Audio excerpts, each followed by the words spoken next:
When it comes to the Fujifilm second-hand market, it's kind of hard to find what you might call bargains these days, and we've looked at a few older lenses recently on the channel and had a lot of fun and saw that there's still a lot of potential using them on the newer bodies.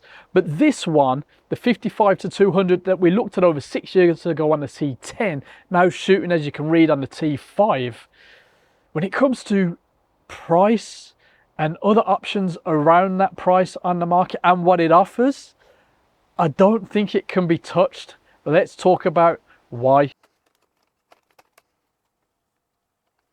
Well, there she is then in all her fine glory. Clearly a bit of wear and tear on this particular one, but feels good. Zoom ring 55-200, feels rather nice, can't complain about that. The all-important aperture ring feels a tiny bit loose, but nice and clicky, it's all right. f3.5 or 4.8-22, depending where you are in the zoom range. You've got a 1.1 meter minimum focus distance, linear focus motor, OIS in fact, little switch on the side there, and you've got another switch for your auto and your aperture ring there. Weather resistance, I mean, it did pack a lot into this considering. And 62mm, need to give that a bit of a blow. Needs a bit of a de-dust, this one, but yeah, I do like, put that on wrong, didn't I? I do like how it feels. Not too dissimilar to the 80mm that we looked at, the 90mm. A lot of these revisits that we're doing, it's that classic feel that I like, and this being on the T5, correct handling is even more important, although that's absolutely fine. It's not a big deal. This does weigh 580 grams, so it balances nicely anyway. Yeah, I mean, that still feels nice. Does it drop down? No, pretty good. It can hold its place. Nice, all top quality really, considering the money, but we're gonna have a good play with it and see if that's what we really think after some good use and abuse.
Well, this copy seems to have stood up to the test of time pretty well. As we saw, the zoom ring has some wear and tear, but otherwise the build quality still basically as new. There is a third-party tripod mount ring lens collar now, which I haven't tried. It could be interesting if you're going to use this on a monopod or a tripod a lot. So let us know if you've tried it. I'll put the link in below if you want to look that up.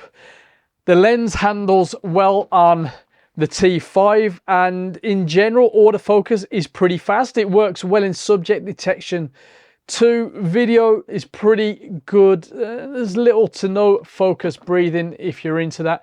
Probably the worst aspect of the build and the handling is the lack of weather resistance, but you know, it's another opportunity to get one of those plastic bags that you've shoved in a kitchen drawer and put it to use.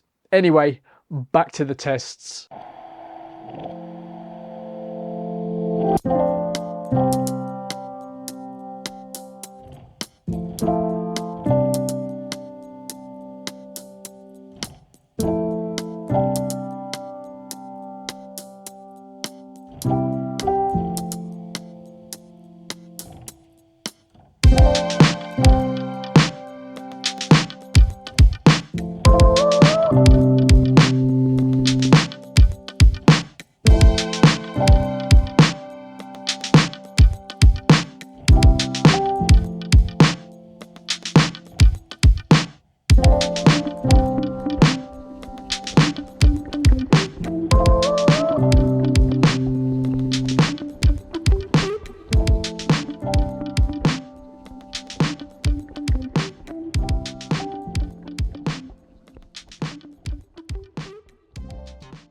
When it comes to image quality, we are still seeing XF quality, but it's not amongst the best performers in the XF lineup.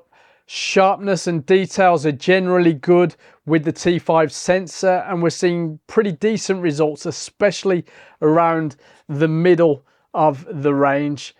Colors are a little muted, contrast isn't bad, and bokeh is what it is. I mean, you can throw out the background fairly easily, even at the apertures that you're getting, but unless your out of focus area is completely smooth, it might not be the most appealing bokeh. But considering the price now, the image quality is still very decent. So is it really the bargain it seems to be? Few more tests and we'll answer that question, at least from my point of view.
Interestingly, my original video about the lens is sitting on a wild 162,000 views. It's one of my most viewed videos, along with the XF 18-55, which just goes to show, or at least tells me, how popular the lens really was. So 6 years or so down the line, is it worth it? When it comes to XF lenses, naturally the 70-300 that we looked at before is the most recent choice in this kind of range, but some appreciate the wider end of this lens more than the longer end of that newer lens, and I think I'd have to agree. Next, of course, down in budget is the XC 50-230, which we looked at in 2017, but that's a story for another day, assuming you find that one much cheaper than this one's going for. At anything from 305 to 350 used, the real story is just how much of a bargain this 55-200 is at the moment. Considering the high quality build, the excellent handling, the pretty good image quality, and the OIS at those kind of prices, to win. It might not set the world on fire with its magical image quality, even on the latest bodies, but it's certainly an excellent choice for a walkabout zoom on a budget and a great companion to the XF 18-55. What do you reckon? Let us know in the comments and I'll see you there.